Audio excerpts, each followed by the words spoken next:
In this chapter, I just want to give an introduction onto the Azure Cosmos DB service. So this is a fully managed NoSQL database. This is a completely managed service. So here the underlying infrastructure is completely managed for you. You don't need to worry about the storage, about the servers. You can just start directly using this service.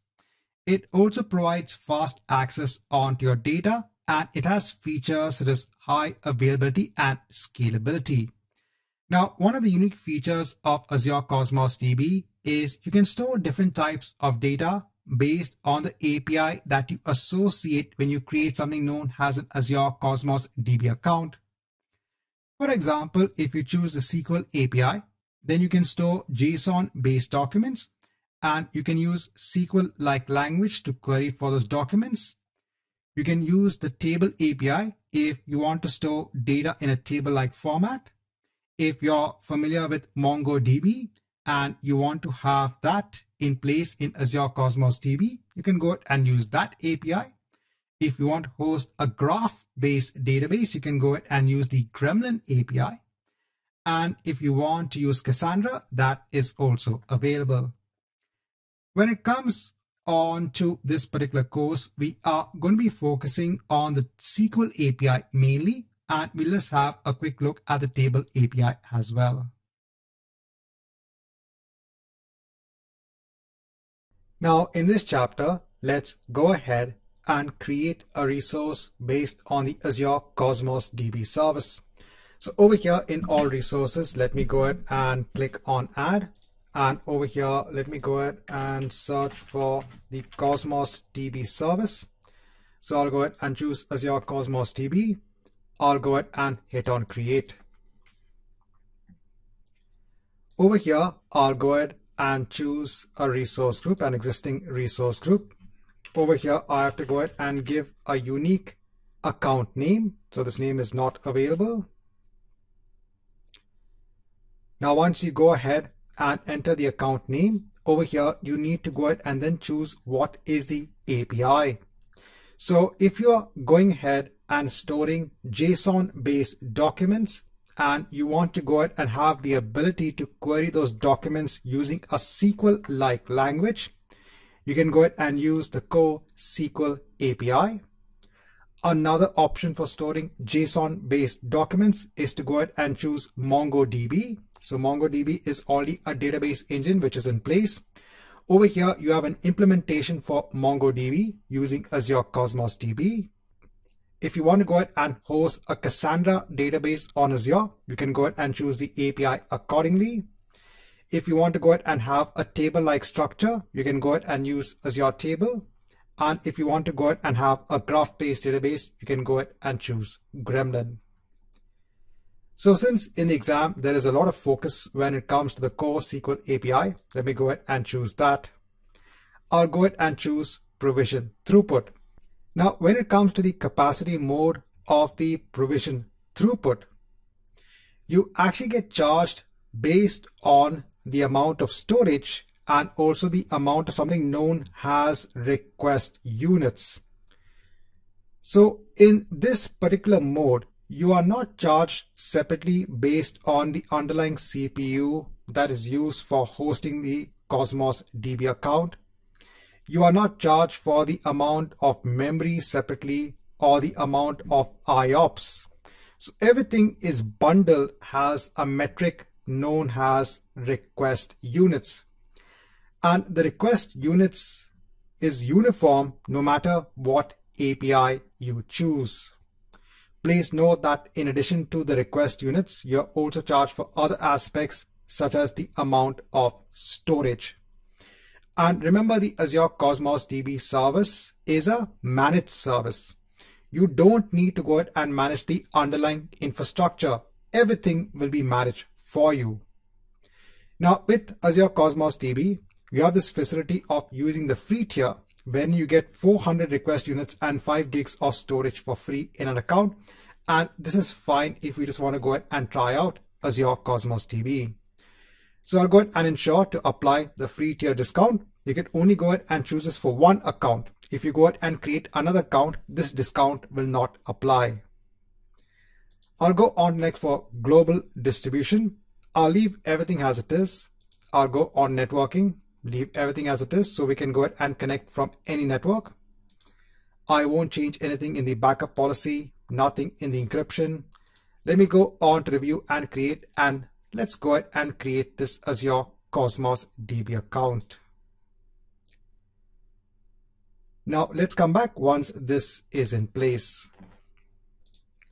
Now once I have the Azure Cosmos DB account in place, I'll go ahead on to the resource. And over here, you'll be directed on to the quick start menu when it comes to the features on the left-hand side for the Azure Cosmos DB account.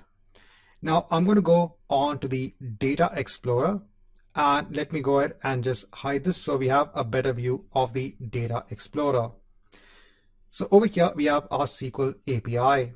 Now the first thing we need to do is to go ahead and actually create a new database and then create a container for our items within the database itself.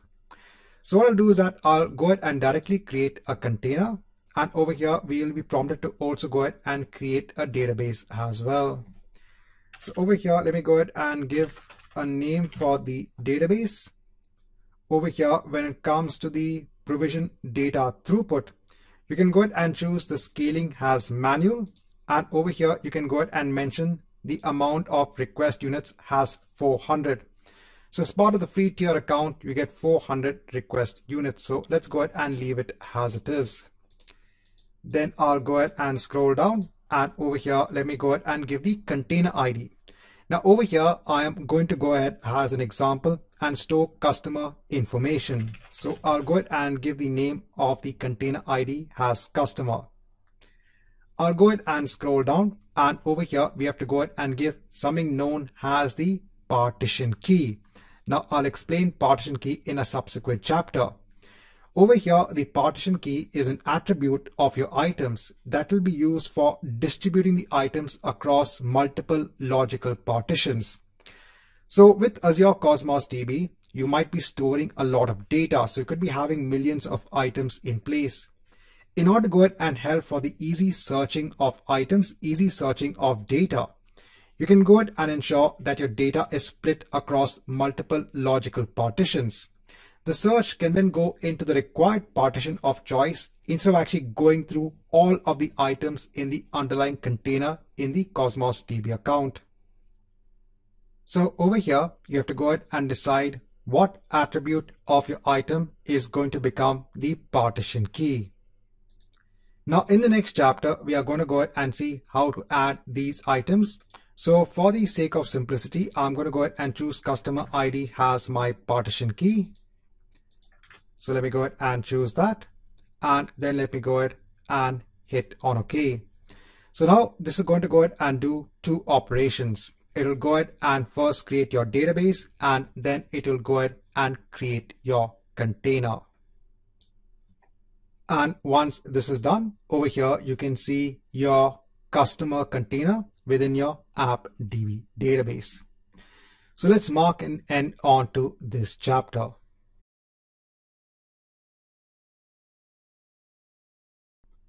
Now in the last chapter, we had gone ahead and create a customer container.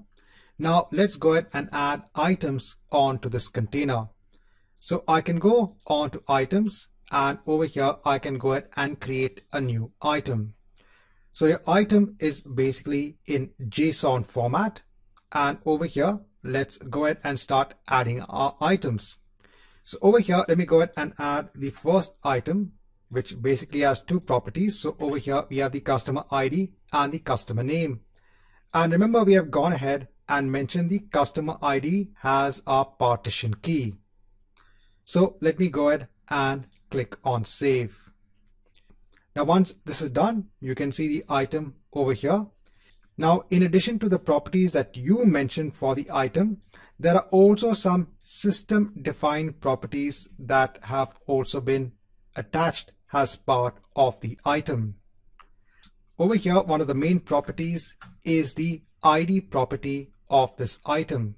So now the ID along with the partition key now helps to uniquely identify your item within the Azure Cosmos DB container. The ID property itself only helps to identify this item uniquely within a particular partition. That's it. It is a combination of this both that actually help to uniquely identify the item within the entire container. Now I can go ahead and add an additional item. Now over here, in addition to the customer ID and the customer name, I'm also going ahead and adding an array of orders. So let's say that this customer has gone ahead and placed an order to buy the course AZ-204. So I can go ahead and basically add that onto my container over here. Let me go ahead and hit on save. So now we also have the orders array as well. This is again an array of JSON based objects. Let me go ahead and add a new item. And over here, let me go ahead and now add another item. Again, we have an array, but this user or this customer has gone ahead and bought 2 courses. So let me go ahead and replace it over here and click on save. If you want to go ahead and make a change over here itself onto any item, you can go ahead and make the change, and then you can go ahead and hit on update. You can also go ahead and delete the item as well. For now, let me go ahead and discard the update. Right, so over here now we have 3 items in place. And now you can go ahead and execute your SQL-like queries against this data. So over here you can go ahead and choose the option of a new SQL query. Over here by default, C is the alias which has been given on to your customer container. You can go ahead and hit on execute query. And over here, you'll get all of the items that are in your container. You can then also go ahead and also get only the orders information. So for that, this is an example. So if you want to go ahead and access that array from within your JSON objects itself, you can go ahead and issue this sort of statement. So let me go ahead and replace it over here and execute the query. So over here, you can see you're getting only the orders information. And if you want to go ahead and see the orders wherein the course is equal to AZ-204, let me go ahead and execute this query. So now you're only getting that information. So in this chapter, I want to show you how you can work with items from within your container. Now, before we actually go into working with data in Azure Cosmos DB, so we've gone ahead and created an Azure Cosmos DB that's based on the SQL API. So when you go ahead and start adding items in an Azure Cosmos DB container that is based on the SQL API, you are going to be adding JSON-based documents. So for those students who are not familiar with JSON, so I just want to go ahead and give some points when it comes to JSON itself. So JSON is nothing but JavaScript object notation. So JSON was originally meant to have a much more easier way, a much more simplistic way of representing data. It also provided a means, an easy means of exchange of data between software systems. So if one system wanted to go ahead and talk or send a message onto another system, they could go ahead and construct a JSON document with that information. That JSON document could then be sent from one system onto the other. And since the JSON document was a very simple representation of the underlying data, it became very easy for the underlying software systems to understand the data within the JSON document. So all the data within a JSON document is represented as name value pairs. So over here, I'm giving a very simplistic example of a JSON document. So over here, we just have one item in the document. The item contains 2 name value pairs. So over here, we have the customer ID, which has a value of 1, and the customer name, which has a value of user A. Over here, the data within an item is separated by a comma. You can then use curly braces to go ahead and hold objects. So over here, we have one object in place, right? So one object in place over here. And you could also go ahead and make use of square brackets to go ahead and hold arrays. So over here, just trying to give an introduction when it comes to JavaScript object notation. Again, don't be so overwhelmed with the concept of JSON. It's just a very simplistic way when it comes to representing data. Now, in this chapter, I just want to quickly go through the data types which is available in JSON and just give an example of some JSON items.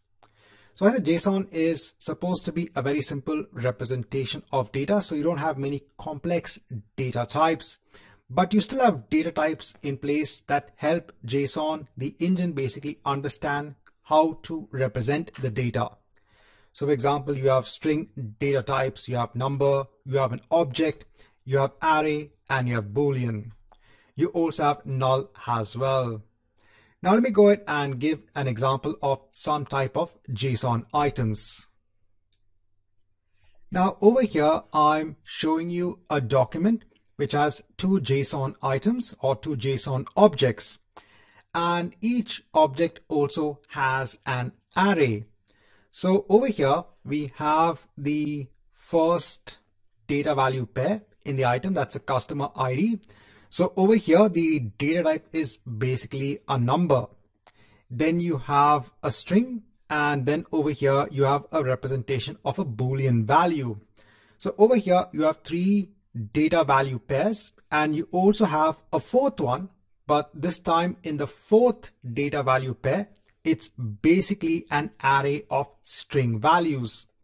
So over here, we are trying to go ahead and represent customer information and those customers who have gone ahead and purchased a set of courses, let's say from an online provider. So over here, this is how you would actually go ahead and represent arrays in JSON. Now next, I'm showing you another JSON document. Again, this has two items. So again, we have our customer ID, the customer name, and the Boolean value. And we also have an array of values as well. But now within this object itself, we have another name value pair. And this time this name basically is another object itself. So if you want to go ahead and represent the details of a customer, wherein each customer has the city and the mobile number, you can go ahead and represent it as another object within the main object itself. So over here, this is how you can actually go ahead and embed objects when it comes to JSON. So again, when you go ahead and actually just quickly compare the different ways you can actually store data. So for the customers, you could go ahead and store the data in a simple comma separate file. So this could be a CSV file, wherein you have the customer ID, customer name, and all of the information. So over here, you can see that for each customer ID, because you want to go ahead and let's say store the courses information, you have duplication of data over here. So when you look at the JSON representation, we only have two items in place. But because we can go ahead and store arrays over here, we have less duplication of data.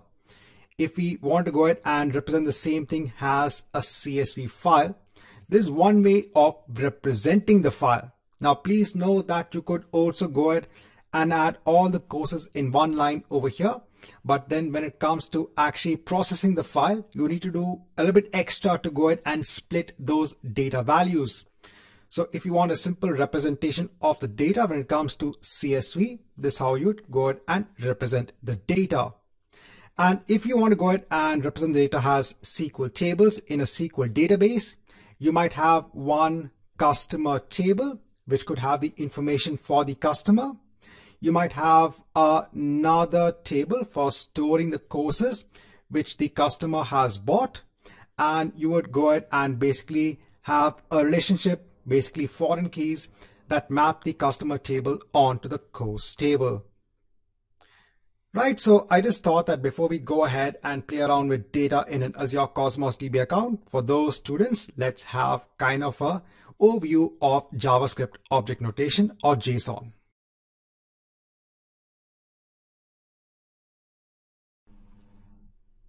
Now, in the next set of chapters, I want to go ahead and show you how you can work with Azure Cosmos DB from .NET programs. So we are going to go ahead and first create a database and a container from a .NET program. So for that, the first thing I'm going to do is to go ahead and delete the existing container that I have. So I can go on to the context menu for the container and I can go ahead and hit on delete container. And over here, you just need to go ahead and give the container name and hit on OK. Once this is done, let me go on to the database and delete the database. Let me go ahead and hit on OK.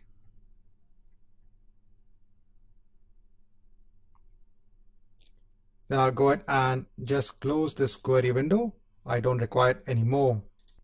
So now let's go on to Visual Studio. I'll go ahead and create a new project. So again, we'll use console-based applications. So I'll go ahead and choose console application C#. Go on to next. So over here, let me go ahead and give the name as Cosmos DB. Go on to next. .NET 3.1. Go ahead and hit on create. Now the first thing we need to do is to go ahead and use the proper NuGet packages to work with Azure Cosmos DB. So over here, the first thing I'm going to do is to go on to tools. I'll go on to NuGet package manager. I'll go on to manage NuGet packages for the solution. And let's go ahead and search for Cosmos DB. So I'll go on to the browse section. I'll go ahead and search for Cosmos DB. And over here, I'm going to go ahead and choose Microsoft.azure.cosmos. I'll go ahead and hit on install. I'll go ahead and hit on OK. Now, once you have the packages in place, I'll go back onto my program. And the first thing I want to do is to go ahead and define some properties. So over here, these are the properties I am putting into place. So first is the name of database which I want to create. What is the name of the container I want to create? And what is the partition key for the container? Over here, we have to go ahead and use the connection string, which will allow this program to authorize itself to work with our Azure Cosmos DB account. So we have to go on to Azure. For our Azure Cosmos DB account, we have to go on to the keys section. Over here, let me go ahead and just hide this. And over here, in terms of the read-write keys, so this will allow a program to go ahead and read and write data onto the Azure Cosmos DB account. So over here, we can go ahead and take either the primary connection string or the secondary connection string. So I'll go ahead and take the primary connection string.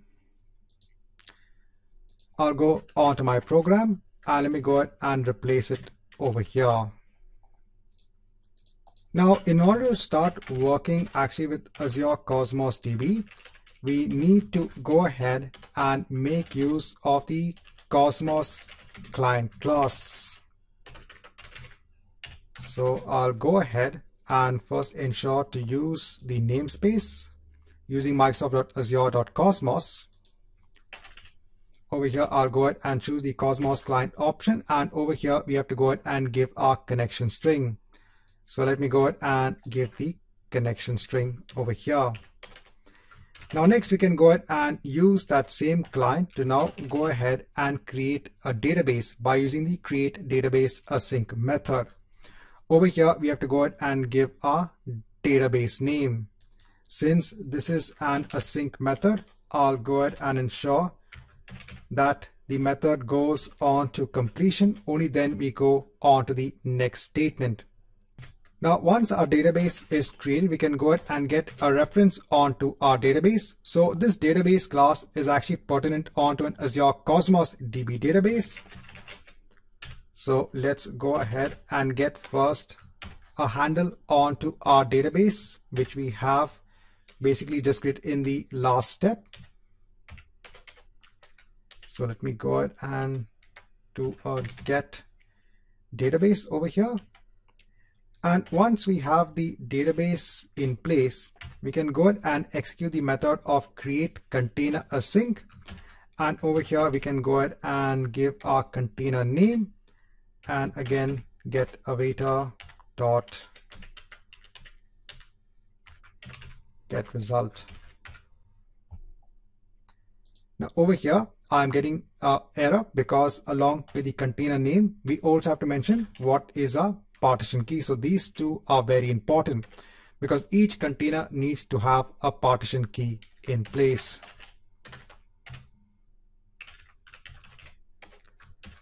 Over here, I'll just say database and container have been created. Right, so now let's go ahead and run our program.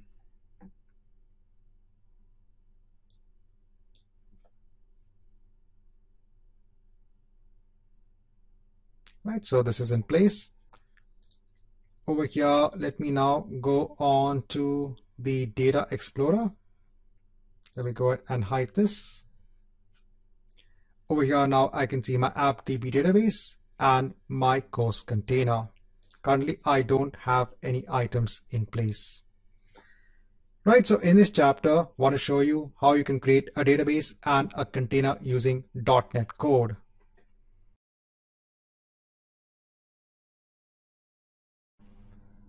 Now in the last chapter, we had gone ahead and seen how to create a database and a container in the Azure Cosmos DB account. Now let's go ahead and see in this chapter how do we add an item onto a container using .NET.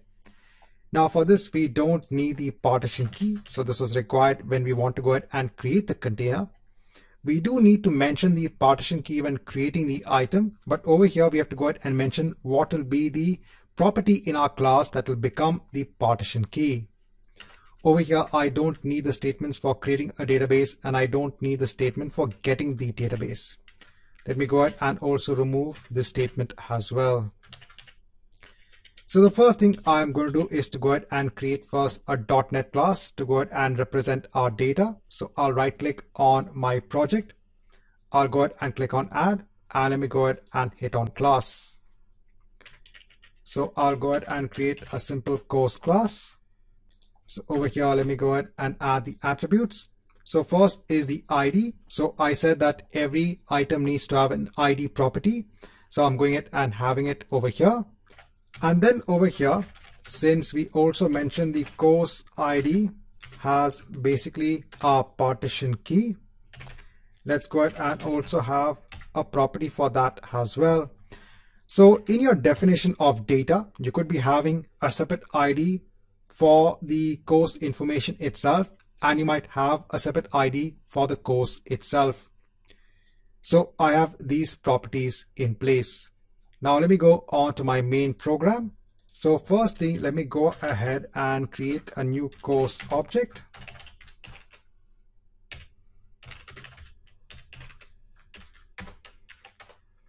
So over here, let me go ahead and first mention the ID has 1.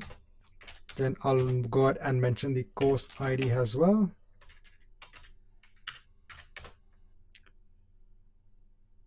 Then I'll go ahead and mention the course name.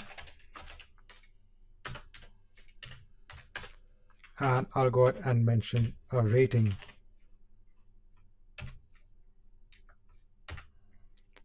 Right, so I have my course object in place. Now I want to go ahead and add this as an item onto my container. So the first thing I'll do is that I'll go ahead and use my Cosmos client object to go ahead and get a reference onto my container. So I can go ahead and use the method of get container, and over here I need to first go ahead and mention what is the database ID and the container ID. So I'll go ahead and give my database name and my container name. And this can be referenced now by an object of the class type of container. So container again is a class type which is specific for Azure Cosmos DB. And now I can go ahead and use that container, and I can go ahead and use the method of create item async. So now over here, I need to go ahead first of all and mention what is the type of item I want to create. So over here, I want to go ahead and create a course item. And then it's asking me for what is the item I need to create and what will be the partition key. So over here in the item, I want to go ahead and create my course. And what is the partition key? So I have to go ahead and create a new partition key. And my partition key is basically my course ID. Now, since this is a create item async, again, let me go ahead and do a get await dot get result. And this is done. Let me go ahead and just make the change over here.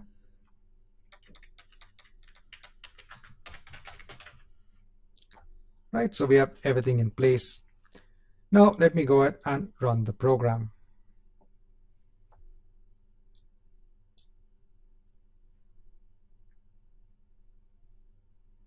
Right, so it's saying the item is created. Let's go ahead and confirm. So over here, let me go ahead and hit on refresh. And over here, I can see my item in place. So my course ID is a partition key, and I have my ID over here as well.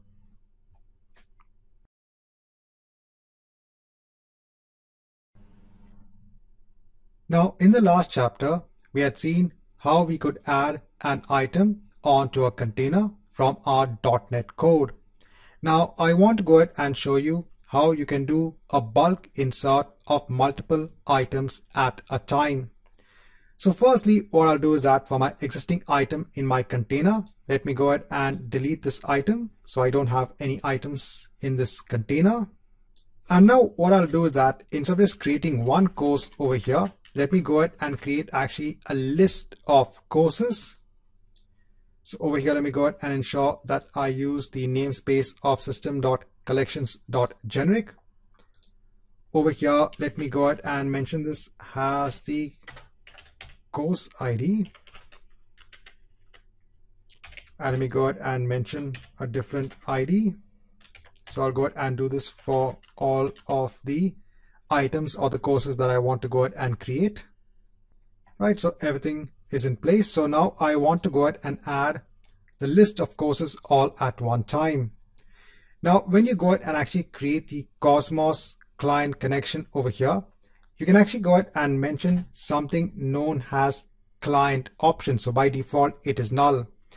So in the client options, there's something known as a bulk insert that you can actually go ahead and mention. And when you go ahead and mention this, then the Cosmos client will go ahead and use a much more efficient way to go ahead and add multiple items at a time. So I can go ahead and choose to create a new Cosmos client options. And over here, there is a property of allow bulk execution. I'll go ahead and enable this or mark this as true. Now, in order to go ahead and add all of these items, I have to go ahead and create now a list of tasks. Over here, task.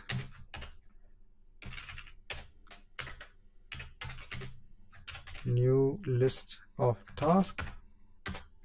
I need to go ahead and use the system.threading.task namespace.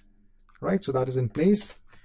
And now in this list, I need to go ahead and add all of my create item async calls.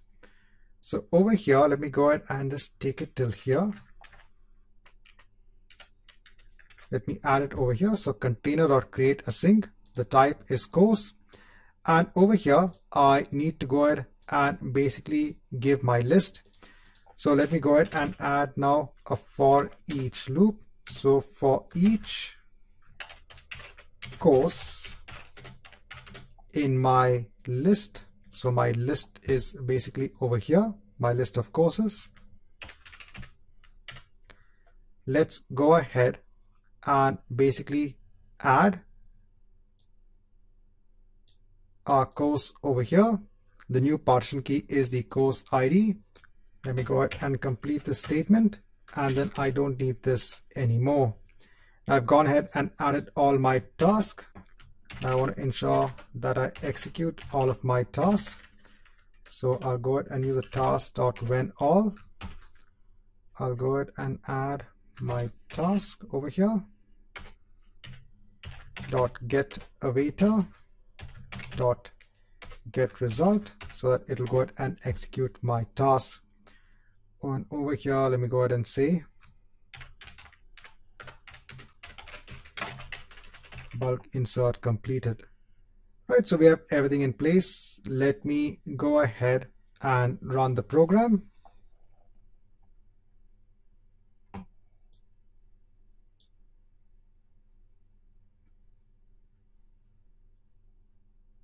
Right, so this is done. Let me go ahead and hit on refresh. And now over here, you can see all of the items in place. So if you go on to any item, here you can see all of the information. So in this chapter, I just want to go through the bulk insert feature, which is available as part of the .NET SDK when working with Azure Cosmos DB.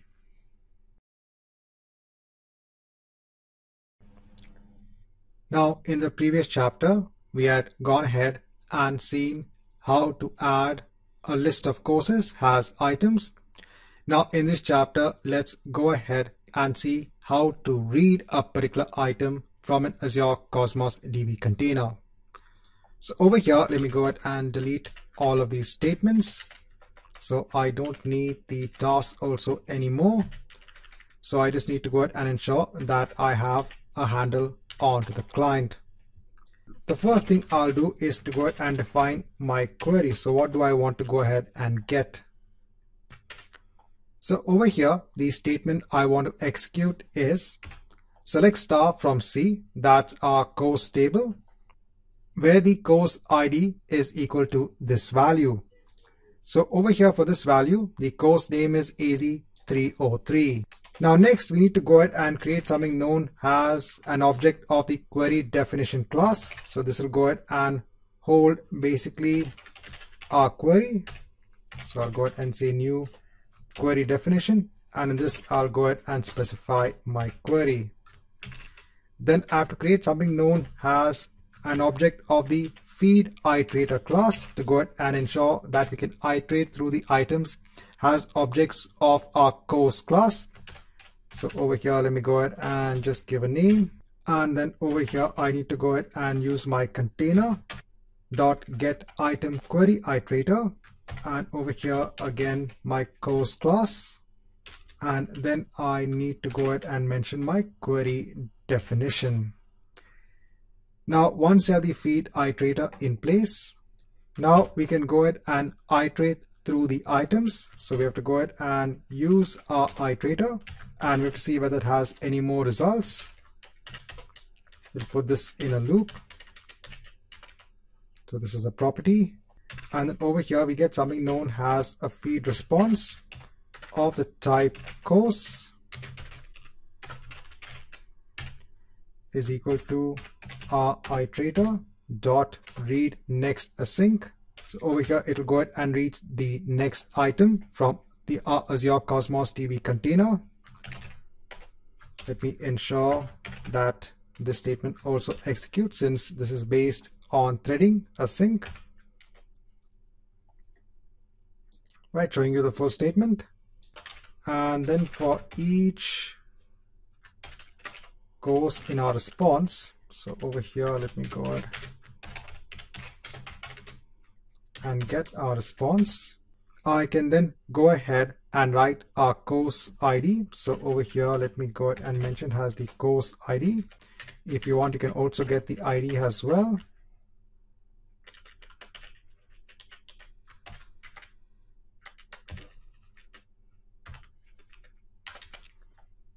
Right, and over here we can go ahead and remove this statement. So over here, just as a summary, we are creating our query definition. Then we have to go ahead and create an iterator that will go ahead and iterate through the items in our collection. And then for each response that we get, we can go ahead and iterate through our courses. So let me go ahead and run this particular program.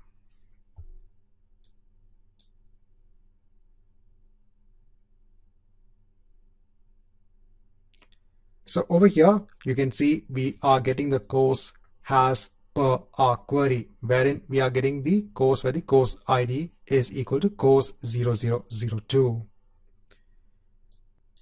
Right, so in this chapter, I want to show you how you can actually get an item from a container in Azure Cosmos DB.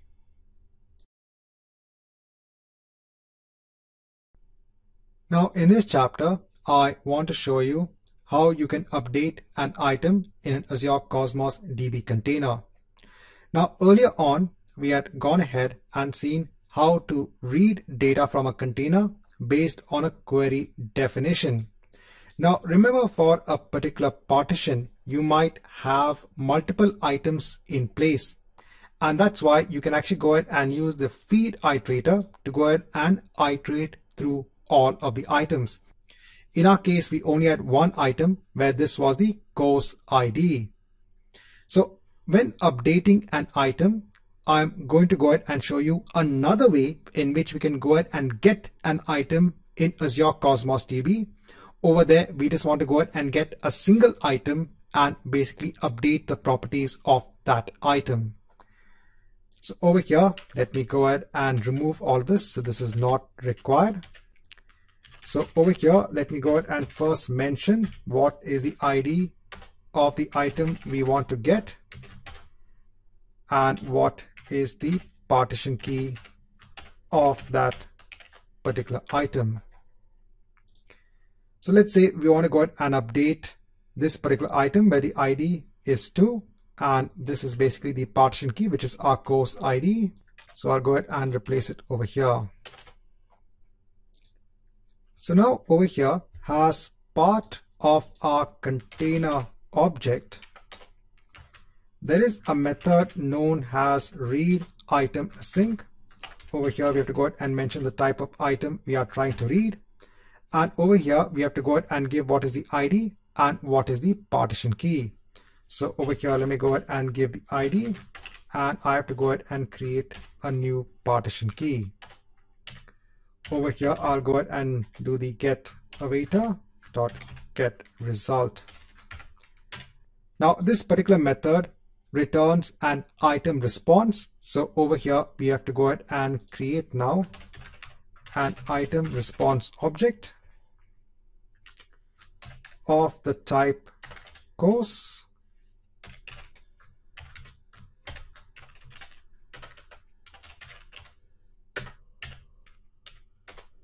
Right, so we've got the item over here. Now, if we just want to get the details of the course itself, so I'll go ahead and first create a new course object. And over here, I can go ahead and use now my response object dot resource. So this property will go ahead and return the course itself. And then we can go ahead and make a change onto the course. So let me go ahead and change the rating. So currently the rating is 4.6. So I'll go ahead and change the rating on to 4.8. And then I can go ahead and use my container object, and I can go ahead and choose the method of replace item async. Over here, I need to go ahead and first mention what is the class type. And then I have to go ahead and mention what is my item, what is my ID, and what is the partition key. So my item is this course, and over here I have the ID and my partition key. So let's go ahead and first mention my item, then the ID, and then the new partition key.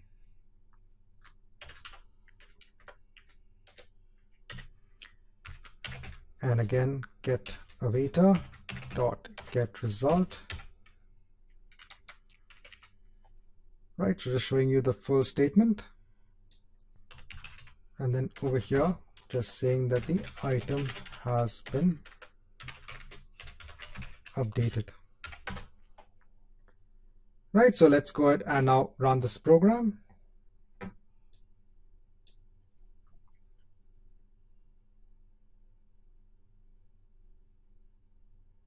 Now once this is done, so let me go ahead and choose another item and then go back on to the item where the ID is equal to 2, and here you can see the rating has been changed.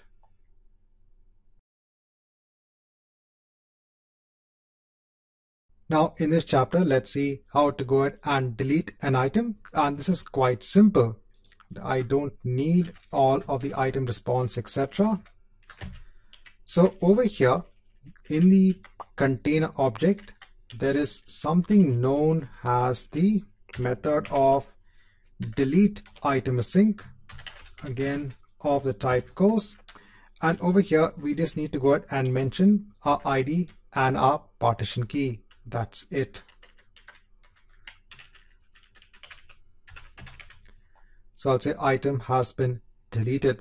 So let's go ahead and run this program.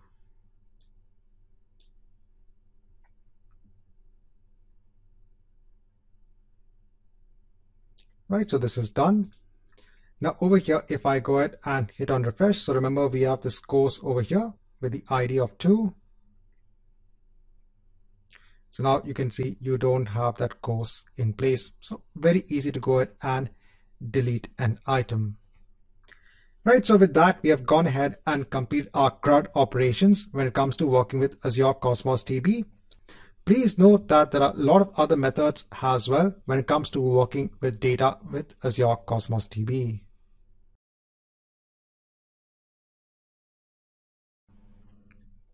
Now in this chapter, I want to go through the change feed feature which is available with Azure Cosmos DB. So with the change feed feature, if you go ahead and make a change onto items in an Azure Cosmos DB account, the changes of that feed can be fed onto a destination. That destination could be your application, or it could also be an Azure function. So the Azure function service already has the ability to go ahead and take the changes which are detected within items in an Azure Cosmos DB container. So we are going to go ahead and look at the change feature which is available as part of Azure functions. So over here in Visual Studio, let me go ahead and create a new project. In terms of the templates, I'll go ahead and choose Azure Functions. I'll go on to next. Over here, let me go ahead and just give a name, and let me go ahead and hit on create. Now over here, I'm going to go ahead and use the Cosmos DB trigger. So this Cosmos DB trigger will actually be that change feed feature. So whenever a change is detected now in the items in the container, it will go ahead and trigger this Azure function. Now over here, we have to go ahead and give a name for the connection string setting name, not the connection string itself, this setting that will be used to go ahead and store the connection string. So over here, let me go ahead and give a name. Over here, we have to go ahead and give our database name and what is the name of our collection or container, which is course. So let me go ahead and hit on create. So now over here, there'll be some default template code in place that will actually go ahead and basically look for changes in the container or the collection of course within our app DB database. This is now based on the Cosmos DB trigger. Let me go ahead and just give a name over here.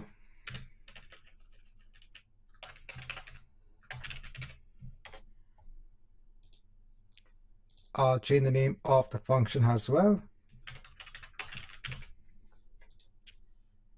Now, the first thing I need to do is to go ahead and specify our Cosmos DB connection string. So for that, let me go ahead and copy this. I have to go on to the local settings.json file, and over here I can go ahead and add that setting. So over here I need to go ahead and add the connection string. So in Azure, let me go ahead on to the keys. Let me go ahead and take either the primary or the secondary connection string. So I'll go ahead and take the primary connection string. And let me go ahead and replace it over here. Let me go back on to detect changes. Now over here, you will notice the use of something known as a lease collection name.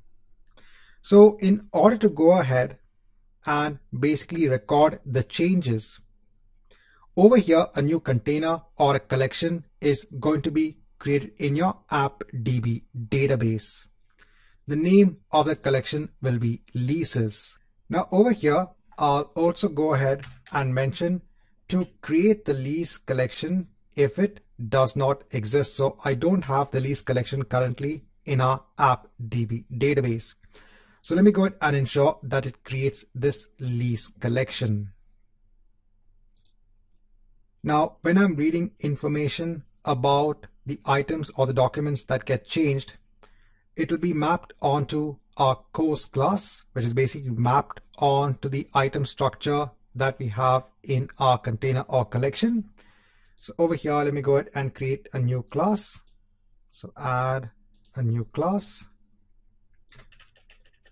And over here, let me go ahead and mention the course class. And over here, let me go ahead and mention the properties. So now over here, if multiple documents have been detected that have been changed, over here, it will go ahead and look at the count. So if the count is greater than 0, it will basically go into this loop. Now I want to go ahead and iterate through all of the items that get changed. So for each course item that actually gets changed, I want to go ahead and write all of the information. So over here, let me go ahead and change this as the course ID. So over here, get the property value of the string, since this is a specific property value. Right, so that's done. Let me go ahead and also log the information about the ID itself. So that will already be available, the ID property.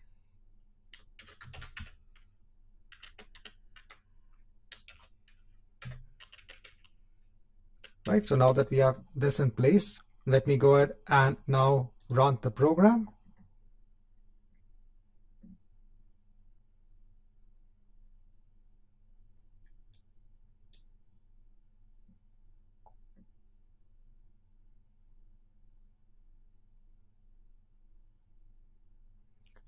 Right, so we have the program running over here.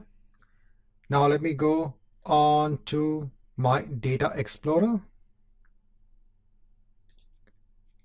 I'll go on to my course items. You can see now you also have a leases collection in place. Let me go on to any item and let me go ahead and make a change. I'll go ahead and hit on update. And over here now you can see the information in place. So sometimes there can be a requirement to go ahead and look for changes that have been made onto your data in Azure Cosmos DB, and you might want to go ahead and process those changes. So instead of actually pulling those changes, instead of actually polling for those changes, over here you're automatically getting the changes via the change feed feature.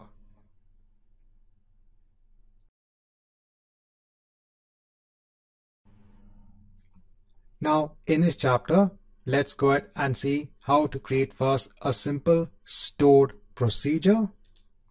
So over here, I can go ahead and create a new stored procedure.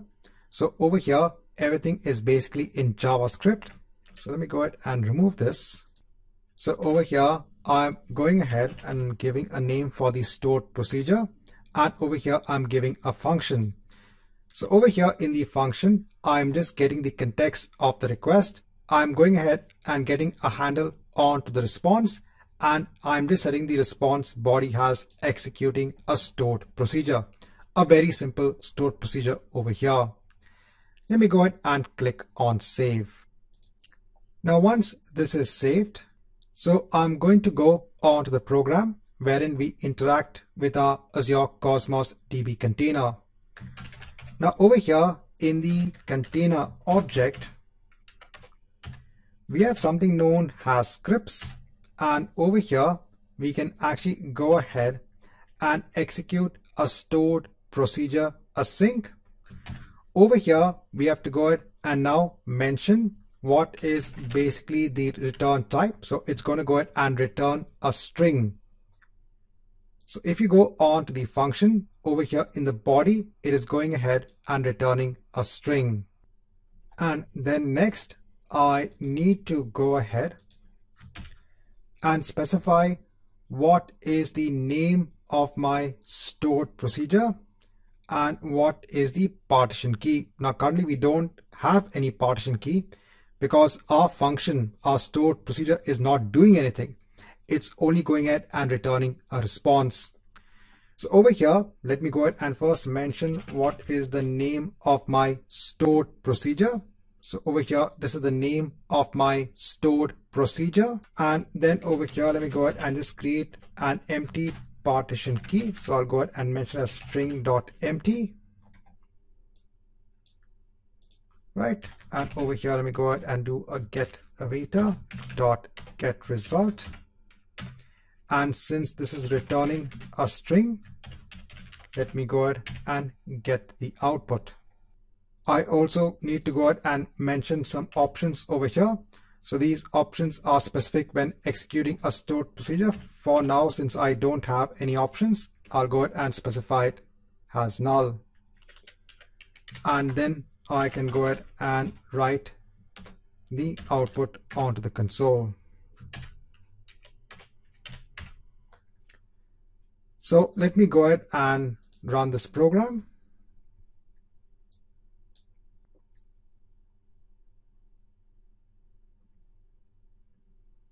Right, so we're getting the output over here, executing a stored procedure.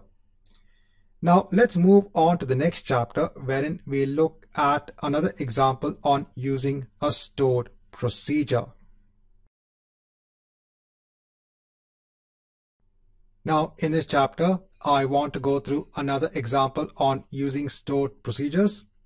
So first of all, in my Azure Cosmos DB account, let me go ahead and create now a new stored procedure. And over here, I'm going ahead and adding code that is also available in the Microsoft documentation.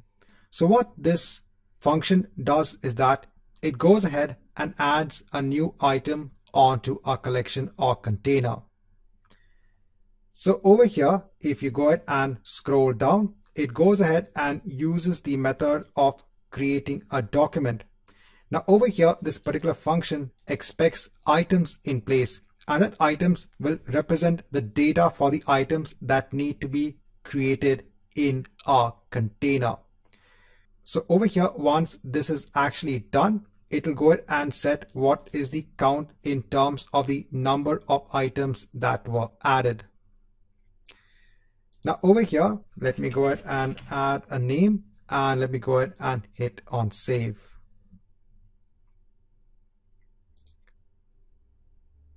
Now once this is done, let me go on to my program. Now over here, I am going ahead and creating basically a dynamic array of items. You can go ahead and add multiple items over here of what I want to add into my collection or container in my Azure Cosmos DB account. Now over here in my scripts, again, I have a string as the return type. Over here, I need to go ahead and change what is the name of our stored procedure. So it's add item. So over here, you can see that it is add item. Now over here, we have to go ahead and define now our partition key. So our partition key is basically the course ID. Let me go ahead and copy this. I'll go ahead and replace it over here. Now I also need to go ahead and mention what are the items I want to go ahead and pass on to my stored procedure. Now over here, before I run the program, just making sure that this is course ID because this is the name of my partition key. And let me go ahead and now run the program.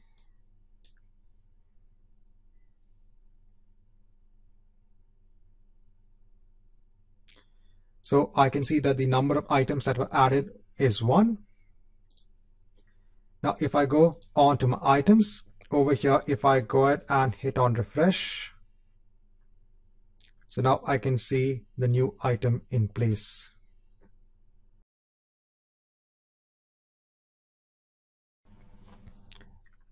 Now in this chapter, I want to go ahead and show you an example on how you can work with triggers in Azure Cosmos DB.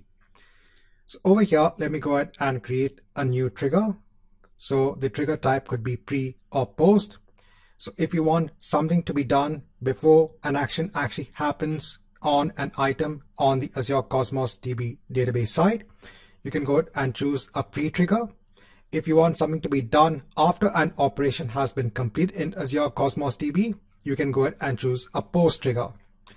Now I'll go ahead and choose a pre-trigger, and over here I can go ahead and choose all of the operations, or you could also go ahead and select a very specific operation.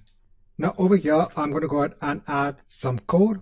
So what I'm trying to do is that I want to go ahead and get what is the body of the request. So over here we are going to go ahead and use .NET to create an item in our Azure Cosmos DB account. Then I want to get the details of the item. And if the item does not have a timestamp property, then I will go ahead and create a new timestamp property, and I'll go ahead and add it onto the item. So now the item, when it is added onto the container or the collection in the Azure Cosmos DB database, it would also go ahead and have this timestamp property. So over here, let me go ahead and give a name. And let me go ahead and hit on save. So now it's going ahead and creating the trigger. Right, so this is done. So if you go on to the items, if you go on to any items, you can see that in the past when we are going ahead and adding items, there is no timestamp property over here. There is a TS property, but over here, just to showcase how you can add an additional property, I'll go ahead and add a property with the name of timestamp. Now over here in my .NET code, let me go ahead and first create a new course object.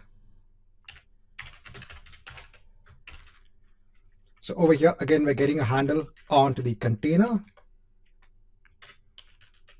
So over here, just mentioning what are the properties of my object.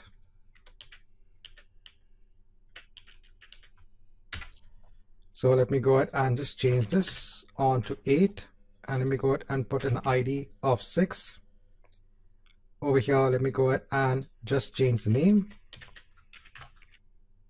Right, so once this is done, so we've gone ahead and create our new course. Now if I go on to my container, and if I go ahead and now create the new item, so this should be the same way. Over here, let me go ahead and choose course. Now over here, let me go ahead and mention what is my item.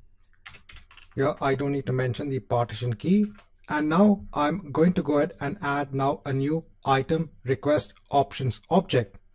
And over here, I can go ahead and mention what is the name of my trigger.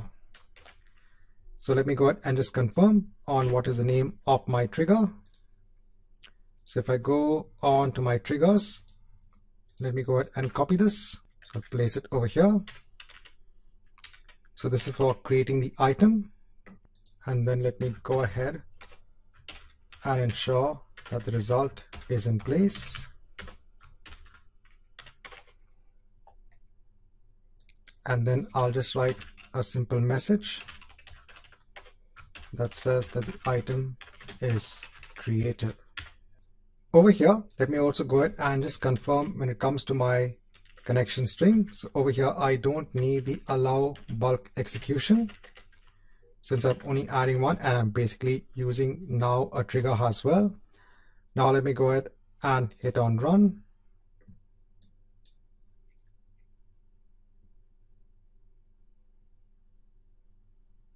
And now I can see the item is created.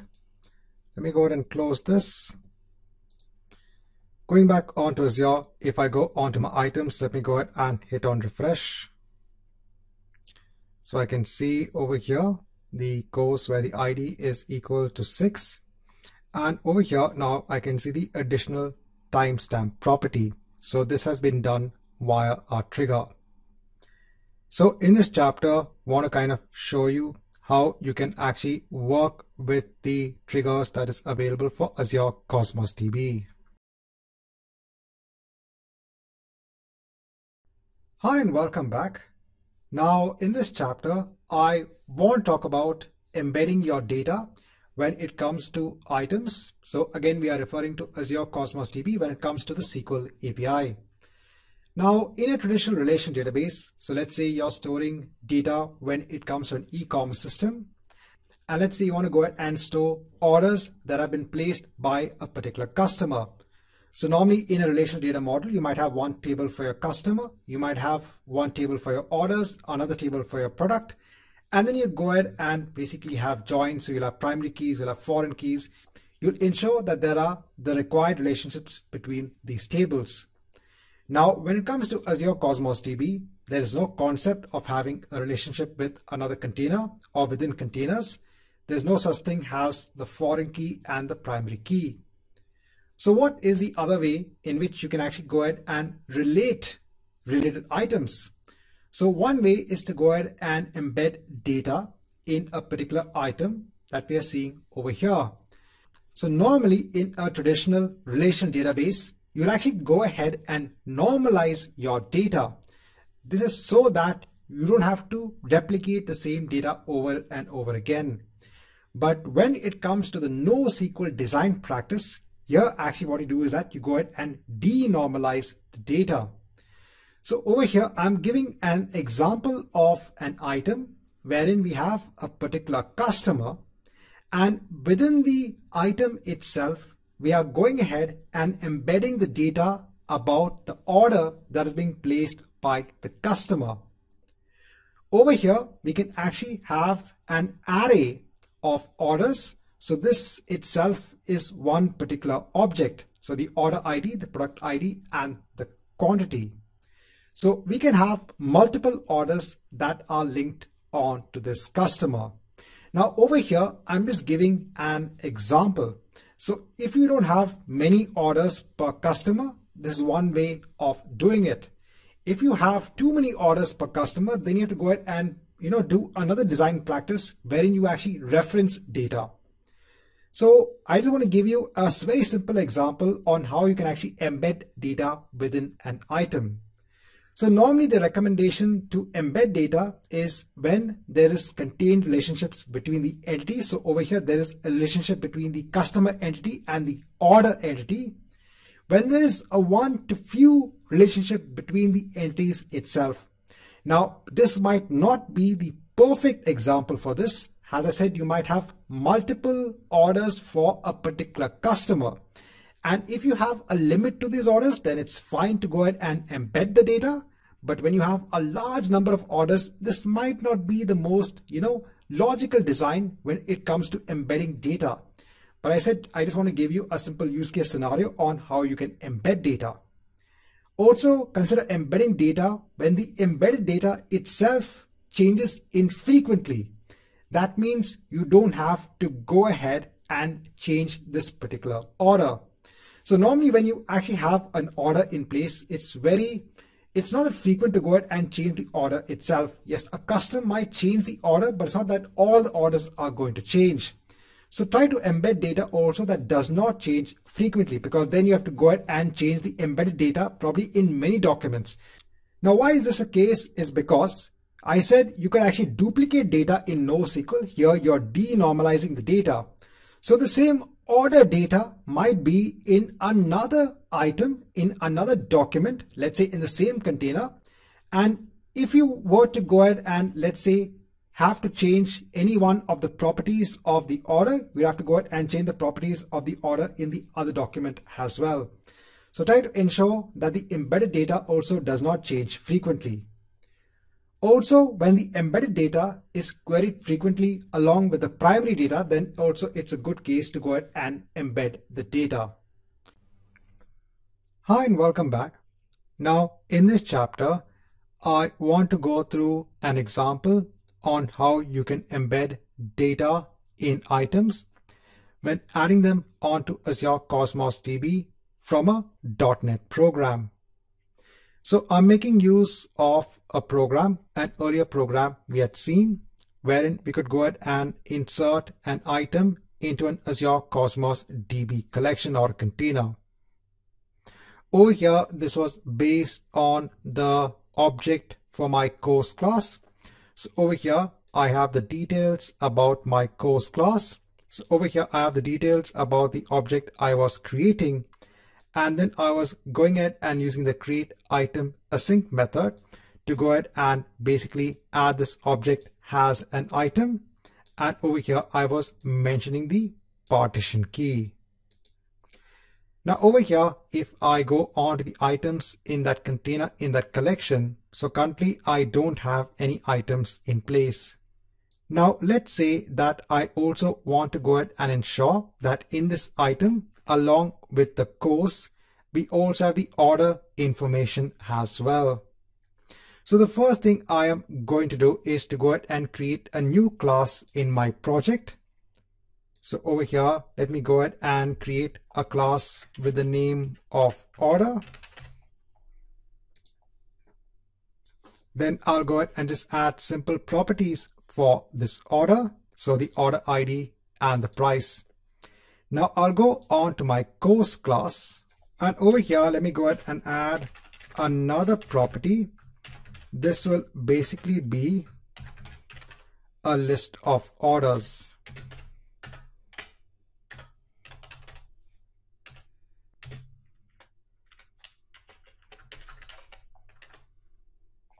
So over here, I'm embedding a list of orders within my course class. Now, if I go on to my main program, and now over here in my main program, I can now go ahead and create a new list of orders. So over here, let me go ahead and ensure to use systems.collections.generic. Over here, let me go ahead and create a new order.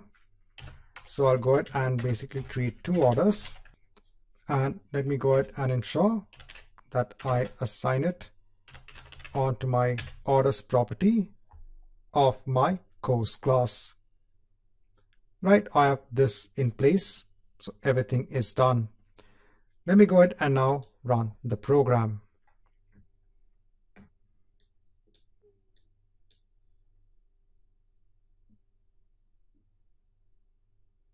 Right, the item is created. Now, if I go ahead and hit on refresh, so I can see my item in place, and over here, I can see my order information has an array.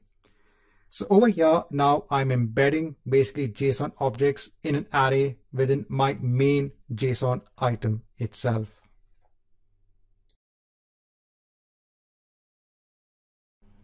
Hi and welcome back.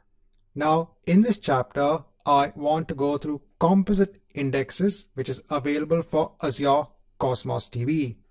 Now for this, I am going to go ahead, create a new collection in my Azure Cosmos DB account that is based on the SQL API. And then I'm going to go ahead and add these items onto the collection. Over here, this is going to be my partition key. So let me go ahead onto the Data Explorer. Let me go ahead and hide this. So I already have a database in place, AppDB. Over here, let me go ahead and create a new container. Over here, I'll give the name of the container as course. And over here, I'll go ahead and mention the partition key. And let me go ahead and hit on OK. Now, once I have the collection in place, let me go on to the items. Over here, let me go ahead and start adding the items one by one.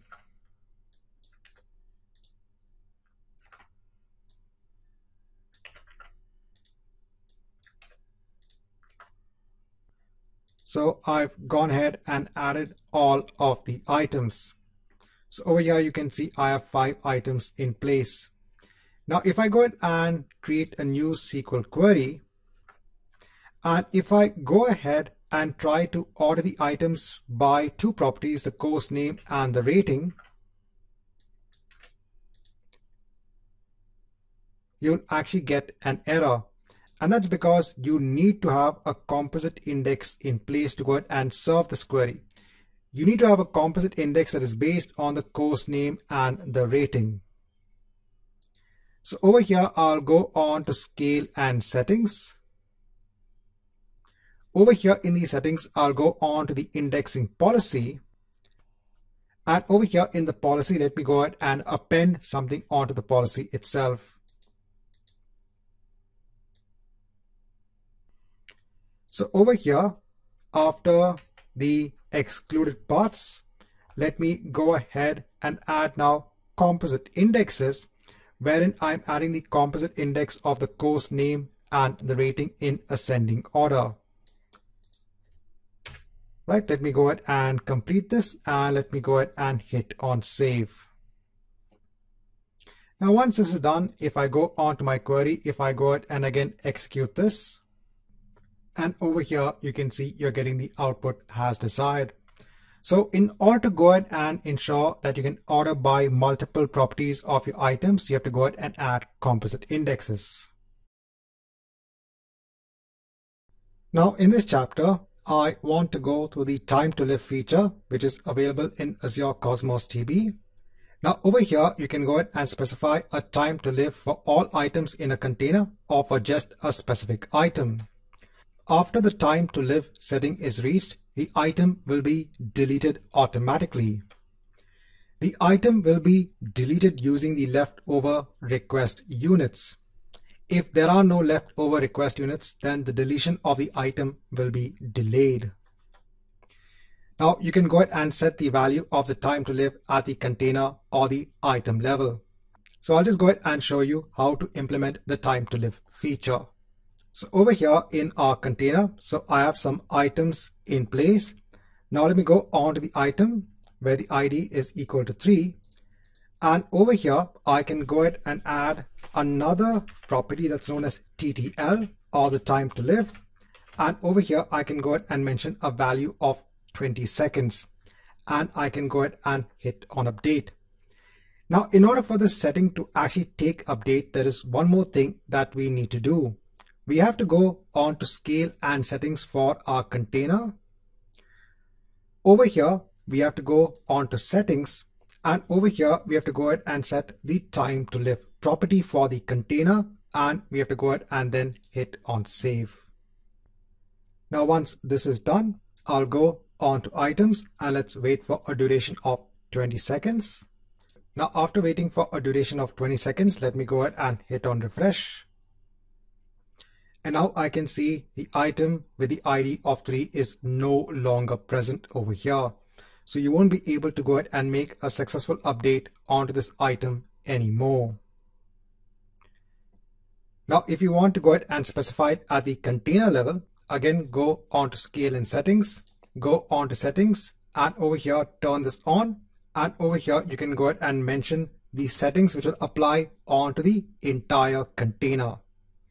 So let me go ahead and hit on save. Once this is done, go on to items and let's wait for 20 seconds. Now I've waited for 20 seconds. Let me go ahead and hit on refresh. And now I can see no items in my container. So over here, I just want to go ahead and show you how you can work with the time to live property.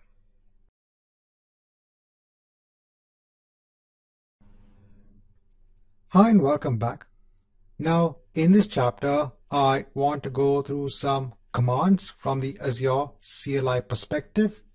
This is when it comes to creating Azure Cosmos DB accounts. The first command is to go ahead and create an Azure Cosmos DB account. Over here, this is the name of the account, the resource group. Over here, we are mentioning the default consistency level. we are giving a location. We're saying in West US 2. Over here, we're not giving any sort of failover priority. So let me go ahead, take this command over here in Azure Cloud Shell. Let me go ahead and clear the screen. And let me go ahead and paste in this command. If I just go on to a new tab, if I go on to my Azure Cosmos DB accounts, so currently I have 2 Azure Cosmos DB accounts in place. This should go ahead and create another one. So let's wait till this is complete. Now over here, I can see I have an output in place. So in another tab, if I again go on to my Azure Cosmos DB accounts, so I can see my new account in place. Now the second command is going to go ahead and create another Azure Cosmos DB account. But over here, I am going to go ahead and give now multiple locations. So over here, I'm giving the primary location as West US 2, another location as East US 2, and over here, I'm giving the second location a failover priority of 1. So let me go ahead and execute this command.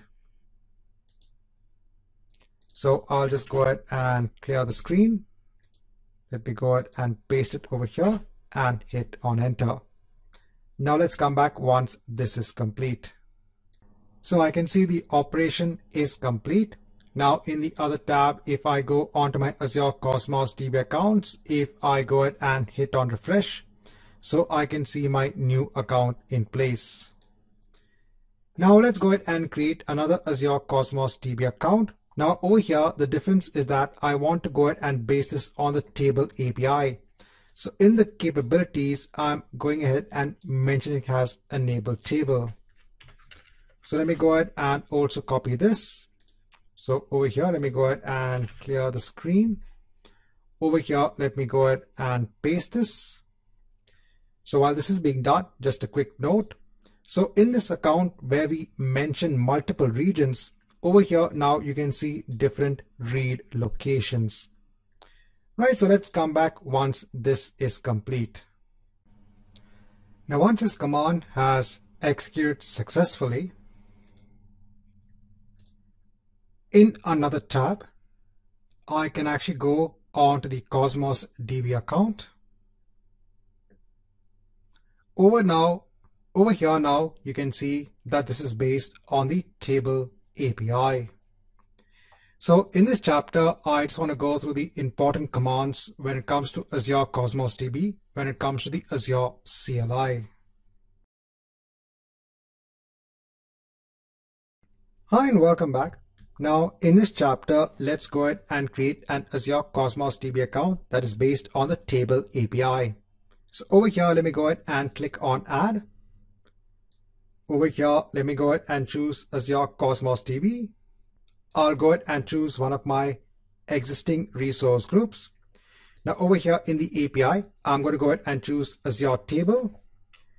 Over here, let me go ahead and give a name for the account. Right, so it's not taken. I can leave the location as it is. Over here, I can go ahead and choose provision throughput. Let me go on to next for global distribution. Let me go ahead and keep everything as it is. Nothing in networking, nothing in backup, nothing in encryption. Let me go on to review and create. And let's go ahead and create this Azure Cosmos DB account. Let's come back once we have the account in place. Now, once you have the Azure Cosmos DB account in place, you can go ahead on to the resource.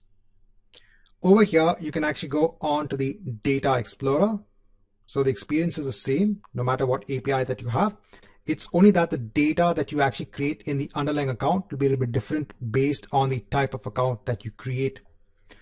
Over here, there is no concept of a database or a container or a collection. Over here, you have to go ahead and create now a table. Over here, you can go ahead and give a name for the table. Over here, you can go ahead and specify the throughput, and you can go ahead and hit on OK.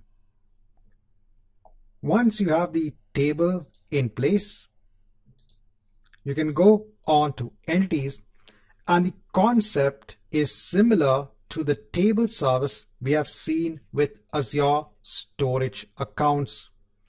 Over here, you can go ahead and add an entity onto the table.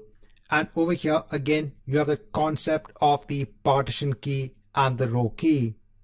So if your partition key is the city in which the customer is staying, you can go ahead and specify that.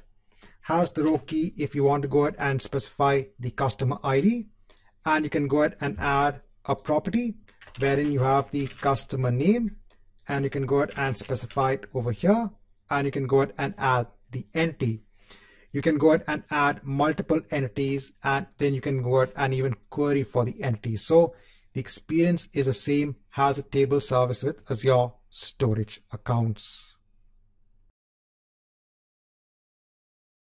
Now in this chapter, I want to show you how you can add an entity onto the table in the Azure Cosmos DB account.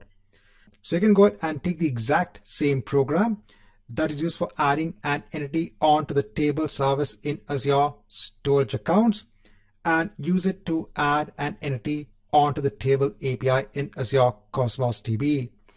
That's why I'm not going through all of the operations in the table API for Azure Cosmos DB, because we've already gone ahead and seen it for the table API for Azure storage accounts. Over here, the only thing I am going to change is basically the connection string. So if I go onto my Azure Cosmos DB account, over here, let me go on to the connection string. Over here, I can go ahead and take either the primary or the secondary connection string. So I'll go ahead and take the primary connection string. I'll go on to my program and I'll replace it over here. So I have my customer table in place. So over here, if I go on to Data Explorer, let me go ahead and hide this. So over here, I have my customer table in place. If I just go over on to the entities, let me go ahead and just delete this entity. Right, so I have no entities in place. Now if I go ahead and run this program,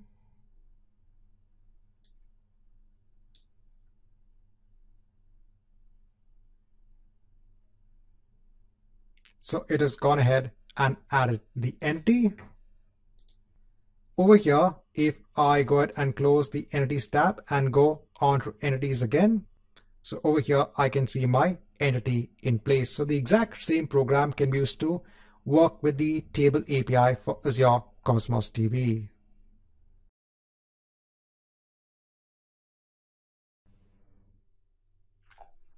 Hi and welcome back.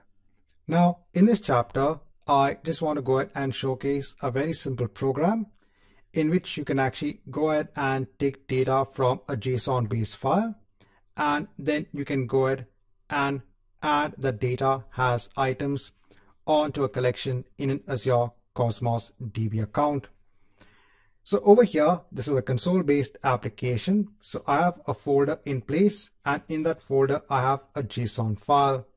So over here, I have multiple JSON objects in place.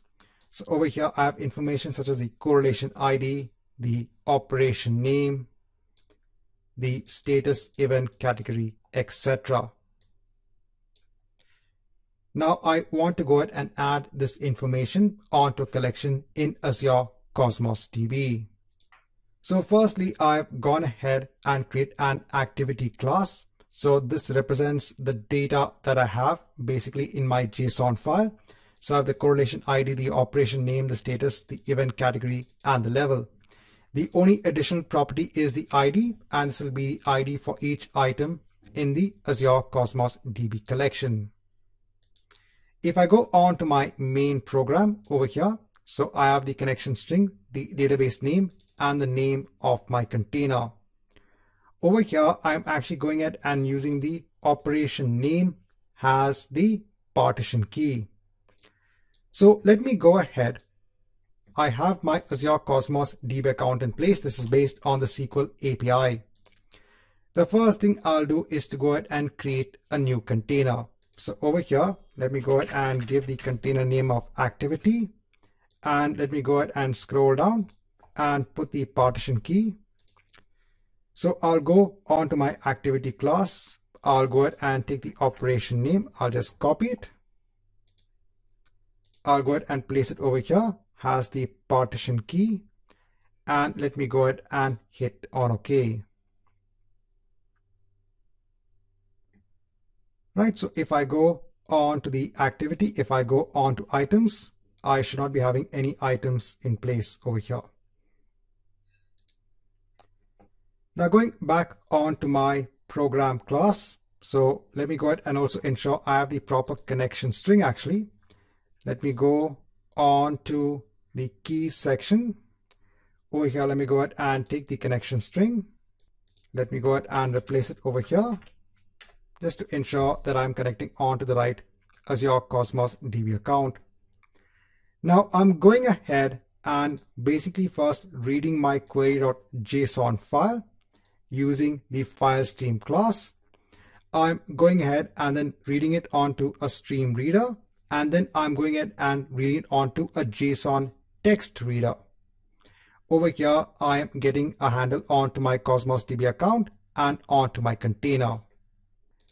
And now for my JSON reader, once I go ahead and find out that a new JSON object is going to be in place.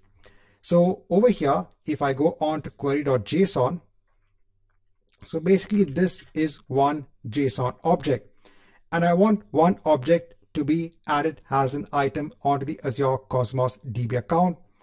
So as soon as a new JSON object is detected, that means I want to go ahead and add this as an item onto my Azure Cosmos DB account.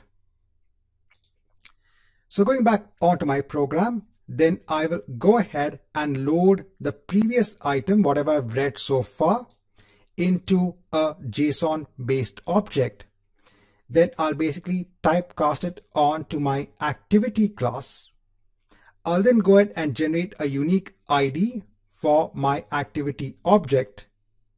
And then I'll go ahead and add it onto my container. Over here, I'm going ahead and mentioning the partition key. For this program, what's very important is that for the query.json file, so if you actually go onto the properties, I'm ensuring to always copy this file onto the output directory so that it is available for my program. Now let me go ahead and run this program.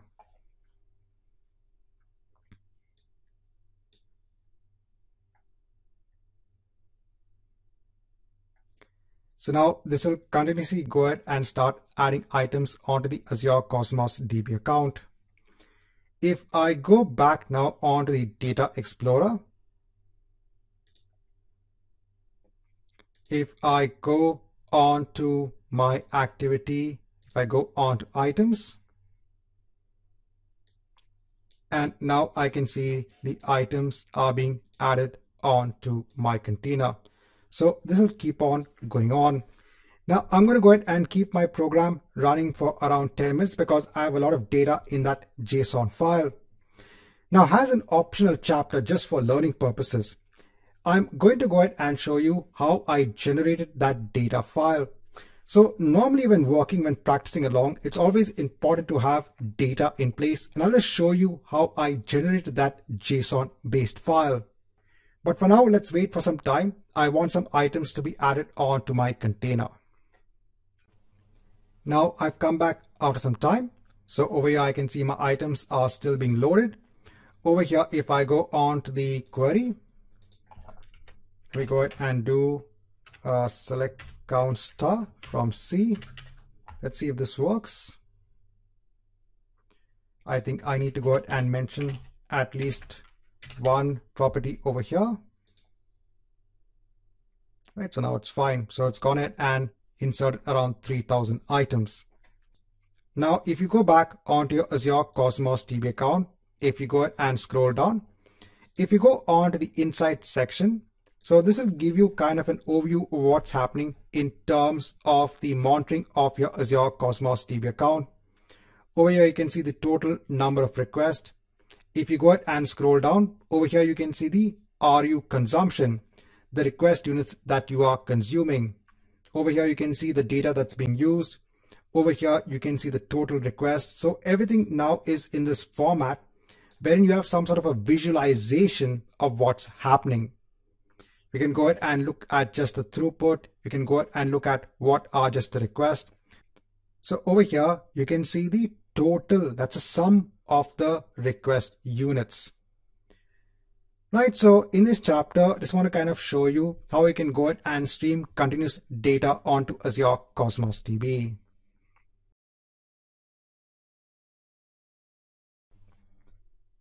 So in this chapter, I mentioned before, just as a learning activity, I want to go ahead and show you how I generate that JSON based file. So I went on to the Azure Monitor section.